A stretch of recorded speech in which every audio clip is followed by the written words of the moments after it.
বিসমিল্লাহির রহমানির রহিম। ভাই ও বোনেরা, যে যেখান থেকে আমাকে দেখছেন এবং শুনছেন, আপনাদের সবাইকে আমার সালাম, আসসালামু আলাইকুম। আশা করি আপনারা ভালো আছেন, আমিও ভালো আছি। ইউকে প্রপার্টি বাসিব বাই তাসমিনা ইউটিউব চ্যানেলের পক্ষ থেকে জানাই শুভেচ্ছা। এখন আপনাদের সাথে যে বিষয়টি নিয়ে কথা বলতে চাচ্ছি সেটা হলো যে যুক্তরাজ্যে দেউলিয়া হওয়ার পথে সাবেক ভূমিমন্ত্রী সাইফুজ্জামানের 3 কোম্পানি, এই শিরোনামে কালবেলা পত্রিকাতে আজ খবর ছাপা হয়েছে। তো সেখানে বিস্তারিত যেটি বলা হয়েছে যে যুক্তরাজ্যে দেউলিয়া হওয়ার মুখে পড়েছে পতিত আওয়ামী লীগ সরকারের সাবেক ভূমি মন্ত্রী সাইফুজ্জামান চৌধুরীর মালিকানাধীন আরও 3টি কোম্পানি। লন্ডন ভিত্তিক রিয়েল এস্টেট সংবাদ মাধ্যম বিজ নাও জানিয়েছে, সাম্প্রতিক সময়ে কোম্পানিগুলোকে অধিগ্রহণ করে সেখানে প্রশাসক নিয়োগ করা হয়েছে। শুক্রবার 8 আগস্ট 2025 এক প্রতিবেদনে সংবাদ মাধ্যমটি জানিয়েছে যে এই 3টি কোম্পানির মোট সম্পদের পরিমাণ 142 মিলিয়ন পাউন্ড, যেটি বাংলাদেশি টাকায় দাঁড়ায় প্রায় 2300 কোটি টাকা। গত 29 জুলাই এগুলোর দায়িত্ব নেয় প্রশাসনিক সংস্থা। এরপর আরও যেটি বলা হয়েছে যে প্রশাসক নিয়োগ দেওয়া 3টি কোম্পানি হল JDS properties limited, Rukhmila properties limited এবং নিউ ভেঞ্চার্স লন্ডন লিমিটেড। কোম্পানিগুলোর দায়িত্ব নিয়েছে আর্থিক সংস্থা গ্র্যান্ট থর্নটিনের সহযোগী প্রতিষ্ঠান, যারা এর আগে সাবেক ভূমিমন্ত্রীর আরও 3টি কোম্পানির দায়িত্ব পেয়েছিল। প্রতিষ্ঠানগুলোর আর্থিক নথি থেকে জানা গেছে তারা বিভিন্ন ব্যাংকের কাছে মোট 78 মিলিয়ন পাউন্ড ঋণী। এর মধ্যে সিঙ্গাপুর ভিত্তিক ডিবিএস ব্যাংক জেটিএসের মালিকানাধীন একাধিক সম্পত্তির বিপরীতে ঋণ দিয়েছে। এসব ঋণ মূলত লন্ডনের ফ্ল্যাটকে জামানত রেখে নেওয়া হয়েছিল।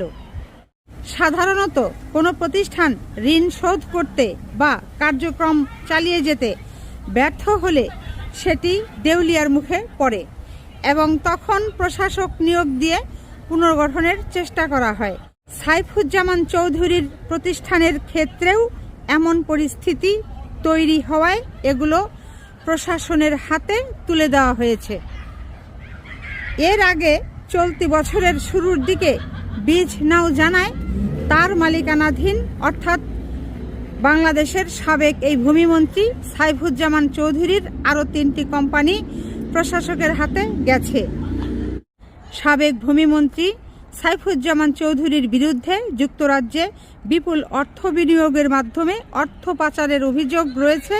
বাংলাদেশের দুর্নীতি দমন কমিশন দুদক ইতিমধ্যেই তার বিরুদ্ধে দুর্নীতির মামলা করেছে এবং এই সংবাদে আরও যেটি বলা হয়েছে যে তিনি মন্ত্রী থাকাকালীন যুক্তরাজ্যে 500 মিলিয়ন পাউন্ডেরও বেশি অর্থাৎ বাংলাদেশি টাকায় 8,000 কোটি টাকা মূল্যের সম্পত্তি ক্রয় করেছিলেন, অথচ তার সরকারি বেতন ছিল খুবই সামান্য।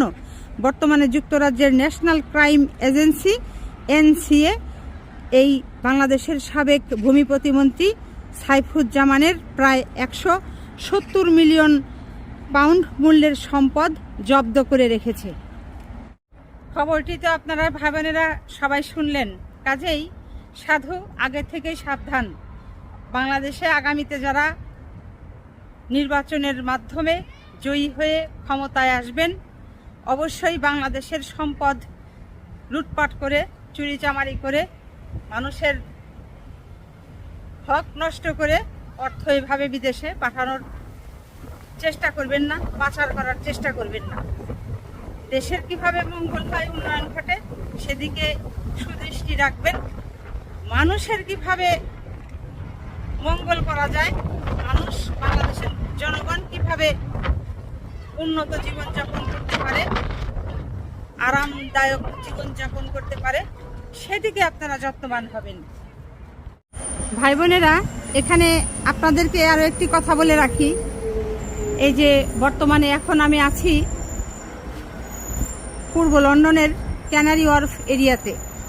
যারা এই যুক্তরাজ্যে থাকেন কিংবা ইংল্যান্ডে বসবাস করেন, বিশেষ করে লন্ডন শহরে, তারা জানেন যে এই এলাকাটা কতটা নামি দামি একটা এলাকা।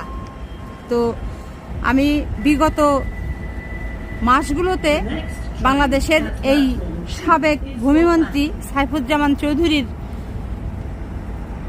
পূর্ব লন্ডনের অনেকগুলো ফ্ল্যাট আপনাদেরকে আমি দেখিয়েছি যে কি পরিমাণ অর্থ থাকলে একটা মানুষ এগুলো ক্রয় করতে পারে। তো কমেন্ট বক্সে আপনারা অনেকেই বলতেন যে বাংলাদেশের সাবেক ভূমিমন্ত্রী সাইফুজ্জামান চৌধুরীর বাবা অনেক বড় লোক, তার দাদা অনেক বড় লোক, তার 14 গোষ্ঠী অনেক বড় লোক। যত বড় লোকই হোক, এখন তো আপনারা বুঝতে পারছেন, আপনাদের কানে মানে ভালো করে আওয়াজ এখন যাচ্ছে, কিংবা চোখে আঙুল দিয়ে বিভিন্ন পত্রপত্রিকার মাধ্যমে পড়ে যেটি মানে বোঝানোর চেষ্টা করা হচ্ছে যে এই আওয়ামী লীগ যখন ক্ষমতা থেকে চলে গেল, এই সাইফুজ্জামান চৌধুরীর সম্পদ কেনাও শেষ হয়ে গেল। এই যুক্তরাজ্যের মাটিতেই সাইফুজ্জামান চৌধুরীর শুধু 360টি বাড়ির সন্ধান মিলেছে, শুধু যুক্তরাজ্যে। এরপরে আমেরিকাতে আছে, অস্ট্রেলিয়া, কানাডা, তারপর ইউরোপের উন্নত অন্য দেশগুলোতেও এই সাইফুজ্জামান চৌধুরীর বাড়ির অভাব নেই। সিঙ্গাপুর, দুবাই, মালয়েশিয়া সব জায়গাতেই তার বাড়ি, ব্যবসা। পৃথিবীর এমন কোনো দেশ নেই যে সাইফুজ্জামানের সম্পদ নেই। সেটি কিভাবে তিনি করেছেন? সেটি সম্ভব হয়েছে এই আওয়ামী লীগের শাসনামলে ক্ষমতায় থেকে 2 নাম্বারই করে, 4 নাম্বারই করে এগুলো করে তিনি করেছেন। আপনারা যে কমেন্ট করেন যে তার বাপ দাদা 14 গোষ্ঠী ধনী ছিল এই সাইফুজ্জামানের, তো এতই যদি তারা ধনী থাকতো, তারা তো কোনো কিছুই করেনি। তারা বিদেশের বাড়িতে কি করেছে? কিছুই করেনি। তো তিনি তাদের সন্তান হয়ে, বংশধর হয়ে এই সারা পৃথিবী জুড়ে এরকম সম্পদের পাহাড় কিভাবে গড়লেন?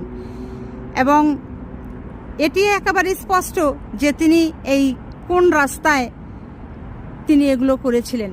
যে আওয়ামী লীগ ক্ষমতা থেকে চলে যাওয়ার পরই তার সম্পদের বাহাদুরি শেষ, কোথাও কোনো কিছু আর তিনি করতে পারছেন না। তার মানে কি? সে যদি সত্যিকার অর্থে ধনী হতো, তার ব্যবসা থেকে যদি অর্থ আসতো, তাহলে কিন্তু তিনি বসে থাকতেন না, তার যেভাবে চলছে ওভাবেই চলতো। কিন্তু দেখা গেল যে শেখ হাসিনা পলায়ন করে চলে যাবার পর, ক্ষমতাচ্যুত হবার পর ধাপাস করে এই সাইফুজ্জামান চৌধুরী ওই আকাশ থেকে যেমন বৃষ্টির পানি পাতালে পড়ে যায়, ঠিক ওরকম পড়ে গেল। তো যা হোক ভাই বোনেরা, আশা করি আপনারা কথাগুলোতে বুঝতে পেরেছেন যে সাইফুজ্জামান চৌধুরী বাংলাদেশের সাবেক এই ভূমি মন্ত্রী, তিনি কিভাবে সম্পদ করেছিলেন। তো যা হোক, এই ছিল মোটামুটি খবর। সবাই ভালো থাকবেন, সুস্থ থাকবেন এবং আমার জন্য দোয়া করবেন। আমার এই চ্যানেলটিতে লাইক, কমেন্ট, শেয়ার এবং সাবস্ক্রাইব করবেন। আসসালামু আলাইকুম, আল্লাহ হাফেজ।